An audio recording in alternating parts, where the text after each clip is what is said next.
n'hésite pas à s'enrichir au détriment des plus pauvres. La spéculation sur les denrées alimentaires affame des millions d'êtres humains. Le secteur agricole est assez volatile. Son économie fluctue en fonction des caprices climatiques, hein, les orages, les tempêtes, les ouragans et les sécheresses. Pour permettre aux agriculteurs de se protéger contre les périodes de vaches maigres et à investir dans leurs fermes et leurs affaires, le secteur agricole américain avait développé un système de trading assez efficace. C'est un système de trading dit contrat à terme. Le premier de ces marchés avait été créé en 1848. Il s'agissait du Chicago Board of Trade, la première bourse de contrats à terme sur matières premières agricoles. Les contrats à terme apparaissent donc à la fin du 19e siècle. L'idée était de permettre aux agriculteurs de limiter les risques de perte liés aux fluctuations des prix. Lorsque les prix chutent, l'agriculteur est protégé. À l'inverse, lors d'une flambée des prix, les investisseurs réalisent des profits avec ce genre de contrat à terme. Dans le système du contrat à terme, l'acheteur et le vendeur déterminent à l'avance le prix d'un produit qui sera vendu à une date ultérieure. Les contrats à terme sont des engagements entre producteurs et négociants sur une quantité donnée de céréales à un prix fixé à l'avance, mais pour une date de livraison qui se fera plus tard. Par exemple, un contrat à terme conclu un 7 avril entre un négociant et un agriculteur va stipuler que le vendeur livrera à l'acheteur au 1er septembre 1000 tonnes de blé au prix de 200 $ la tonne. À la date définie, le producteur devra livrer la marchandise au prix déterminé. Mais entre-temps, les prix peuvent avoir varié à la baisse ou à la hausse. Les contrats à terme permettent donc aux producteurs et aux négociants de s'assurer à l'avance d'un prix et donc de se prémunir contre les fluctuations des cours. C'est en quelque sorte un pari sur le prix futur d'une denrée, hein. Au final, l'un des deux acteurs sera lésé, hein. Si par suite d'une mauvaise récolte, le cours du blé s'est envolé et est passé à 250 $ la tonne, il sera tout de même vendu à 200 $ et le vendeur sera perdant.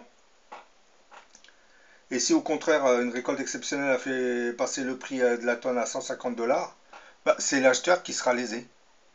C'est pour cette raison que les négociants cherchèrent à s'assurer sur les risques encourus avec ces contrats à terme et que se multiplièrent alors les contrats d'assurance dans les cas de hausse des cours dans ceux des baisses.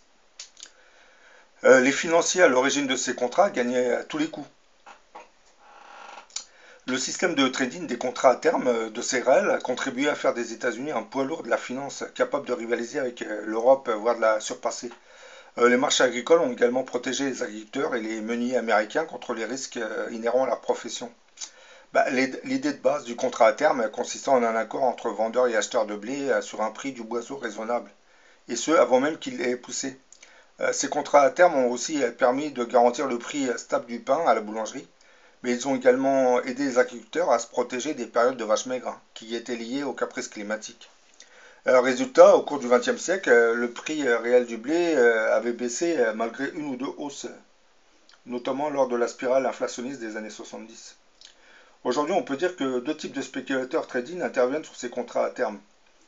Vous avez les premiers, les agriculteurs, les négociants et les entreprises de transformation alimentaire spéculent sur un commerce physique réel. Cette forme de spéculation est basée sur la prudence et est réglementée et nécessaire pour préserver les agriculteurs. Elle prend en compte les chiffres réels de l'offre et la demande. Ces acteurs dits opérateurs de couverture se protègent des risques de variation des prix. Et nous avons les fameux deuxièmes spéculateurs qui ne recherchent que le profit. Dans ce groupe de trading, on retrouve les banques et les fonds de pension qui ne spéculent que dans un seul but, réaliser des profits sur la spéculation des denrées alimentaires. Ce sont en règle générale des opérateurs non commerciaux, ils n'ont aucun lien avec le commerce réel de l'activité agricole. Ils négocient simplement à partir de petits papiers, les contrats à terme sans jamais avoir vu un épi de blé. Ce genre de spéculateur ne produit pas, il ne consomme pas de maïs, de soja ou de blé.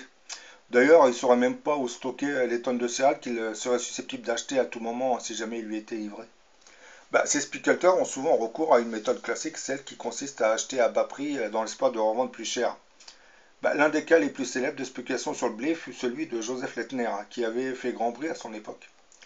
Durant l'hiver 1898, il avait acheté de grandes quantités de blé des mois en avance. Il avait fait s'envoler les cours de 50%.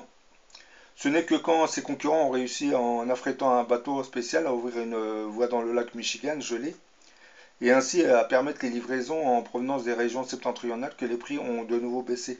L'Etner avait ensuite dû déclarer faillite. Il ne pouvait pas profiter du système éternellement. Aujourd'hui, on peut dire que la spéculation sur les principaux marchés des États-Unis où se négocient les prix mondiaux des biens primaires, produits agricoles ou matières premières, avait joué un rôle décisif dans l'accroissement brutal des prix des aliments en 2007 et 2008. Cette hausse des prix avait entraîné une augmentation dramatique de plus de 140 millions en un an du nombre de personnes souffrant de malnutrition. Cette augmentation des prix des denrées alimentaires avait déclenché des émeutes un peu partout dans le monde en 2008. D'Argentine au Zimbabwe, on passait par le Mexique, le Burkina Faso, le Sénégal, l'Égypte, le Bangladesh, la Thaïlande et les Philippines. Les émeutes de la faim s'étaient multipliées, faisant leur lot de victimes. La situation s'était particulièrement dégradée depuis une quinzaine de jours. La farine, le riz, le maïs, le lait et d'autres denrées de base n'étaient plus accessibles à de larges couches de la population dans de nombreux pays. Leur prix avait explosé à cause de la spéculation sur les denrées alimentaires. Dans certains cas, ils avaient plus que doublé en quelques mois. La gravité de la situation avait été résumée par le commissaire européen au développement, Louis Michel. Selon lui, l'Afrique courait le risque d'un vrai tsunami économique et humanitaire. C'est très bien de dire ça, mais bon, il faut quand même dénoncer la spéculation faite par les fonds de pension et les banques, parce qu'ils sont en grande partie responsables de la situation de la flambée des prix et des produits alimentaires. Plus d'un milliard d'êtres humains, une personne sur 7 avait faim. Les affameurs, ce sont les investisseurs institutionnels, les banques, les fonds de pension, les fonds d'investissement, les sociétés d'assurance et les grandes sociétés de trading. L'augmentation des prix des aliments n'est pas due à une insuffisance de l'offre, mais à une augmentation brutale de la demande venant de nouveaux acteurs sur les marchés à terme. Les banques, les fonds de pension qui ne connaissent rien à l'industrie agricole mais qui spéculent sur sa production pour en faire d'énormes profits. Ces spéculateurs achètent à bas prix les denrées, les productions agricoles à venir, la prochaine récolte de blé, de maïs ou de soja. Ensuite, ils revendent ces récoltes plus chères, ce qui nécessairement aura un impact sur le prix des matières premières. Et par effet de réaction en chaîne, se répercutera sur le prix de tous nos aliments qu'on achète dans les magasins, les épiceries, les grandes surfaces. Ce sont tous ces spéculateurs venant des banques et des fonds de pension qui affament la planète en augmentant les cas de famine dans le monde. En spéculant sur l'évolution des prix des matières agroalimentaires, telles que le maïs et le blé, les banques d'investissement font grimper les prix des aliments. Elles portent donc une part de responsabilité dans la crise alimentaire mondiale. Les banques investissent de l'argent que nous plaçons dans les assurances-vie ou des fonds de pension. Les cours de l'action des denrées alimentaires suivent depuis quelques mois une course folle qui n'est pas prête de s'arrêter.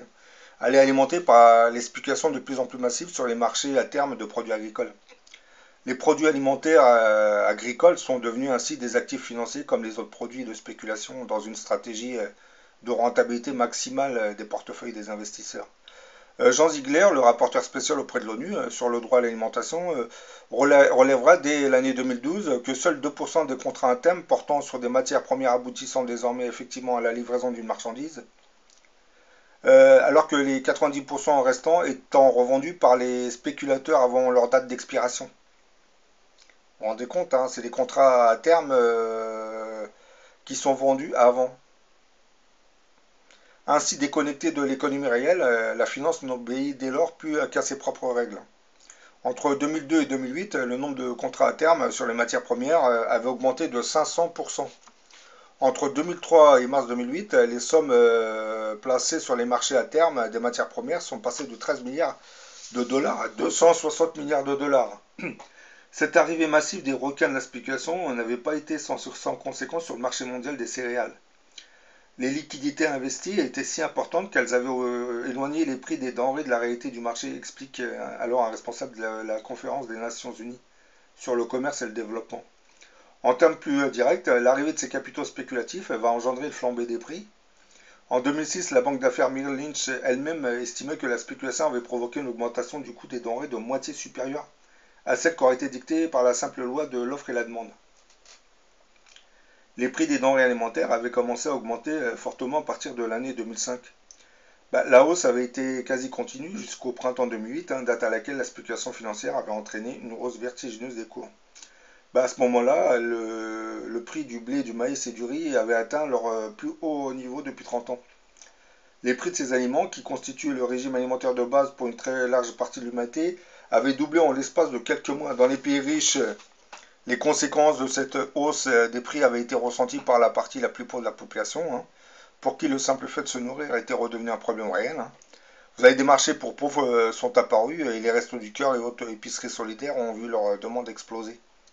Mais dans les pays pauvres, cette flambée des prix alimentaires a signifié pour beaucoup une véritable condamnation à mort. Des émeutes de la faim ont alors éclaté dans nombre de ces pays dits pauvres. Là, bon, comme je vais revenir aux élections présidentielles, on nous parle du Front National, Marine Le Pen. Donc, elle se fait élire en nous trouvant un bouc émissaire à la crise économique qu'est l'immigration. Donc, quand vous entendez tout ça, vous vous posez des questions. Est-ce que l'immigration est responsable de la situation de la faim dans le monde ou c'est les spéculateurs qui sont issus d'un système capitaliste vraiment injuste? Je vous pose cette question.